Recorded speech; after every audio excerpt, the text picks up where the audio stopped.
Welcome to Expatriate Connections. Hi, I'm Kim Manasseh, and these are my co-hosts, Sarah Avastilius, Ayushi Thinda, Michael Guichard, and Mark Prenti. On today's show, we have the pleasure to speak with Mr. Shane Michael Lewis, who will be joining us via Skype from Puerto Vallarta, Mexico. Good evening, Mr. Lewis. Thank you for joining us. Good evening, Sarah. To start off, can you tell us a little about yourself? My name is Shane Lewis, originally from Ohio. I graduated from Kent State University with a degree in political science in 2005. At the time, there was the requirement, the foreign language requirement for all Bachelor of Arts and Science majors. There was a program that Kent State offered where I could study abroad in Mexico, in Cuernavaca, Mexico, for a month, and that covered my last year requirements. So, I got to see another country for a month and get those foreign language requirements under my belt, right?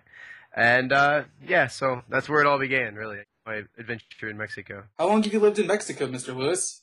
Going on 4.5 years now. We went to Mexico to study Spanish, with the intention of becoming bilingual, and then using that as another tool to help me get into a good law school, right? Ended up changing my mind about going back to the States to study law, and I started studying law here 2 years ago. What work are you currently doing there in Puerto Vallarta? I work in real estate. I've gone back and forth from really, I started off in a legal office kind of as an intern. I managed an office in Cuernavaca and learned how to I built a website for that law firm to help promote the firm's services to foreigners in Mexico. And, we ended up bringing in a lot of foreign clientele to the firm because of that. What challenges did you face when you first arrived in Mexico? When I first moved to Mexico, like I said, Spanish was not my forte in my undergrad, and so I was pretty much mute. I mean, language barrier was a huge challenge. But then just the unknowns, you're in a new environment. I mean, you're like a fish out of water. What differences have you noticed between the work environments in Mexico and the U.S.? Definitely, it's much more laid back, much more personable. There's not as many artificial barriers, I think, between there.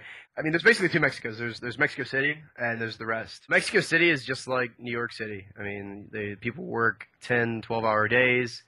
Their commute to and from work 3 hours a day. So it's a grind there, and it's just as difficult of a work environment in Mexico City as anywhere in the States. But Mexico as a whole, I'm in Puerto Vallarta. It's a small town.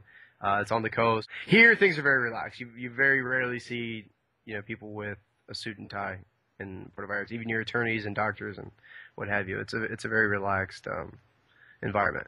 What skills or tools do you believe have helped you or your company succeed there?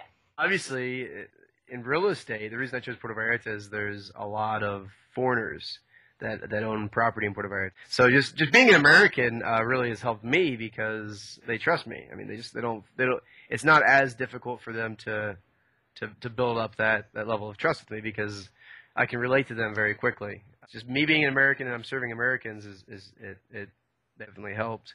And then obviously being bilingual now as well. As a specialist in real estate, can you tell us how the housing crisis here in the United States has affected the real estate industry there? Severely, to an extent. I mean, Americans really haven't been buying the last 2 or 3 years. Well, Mexicans are buying and Canadians are buying. Just recently, the last couple of months, Americans have started investing again in property in Mexico. But it affected it quite a bit. Now, the thing that the Mexicans have going in their favor is that the mortgage industry is not nearly as advanced here.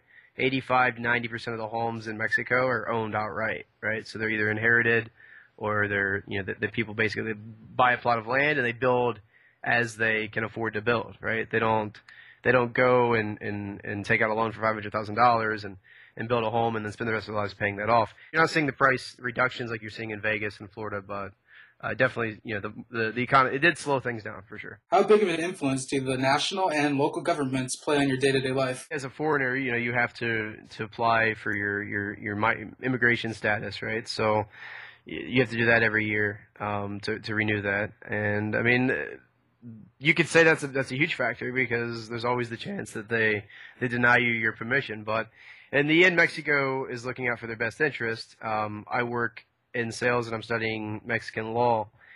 So it's in Mexico's interest as a country to have somebody like me here because I help encourage more Americans and Canadians to invest in Mexico. But it really day-to-day life, not so much, I guess.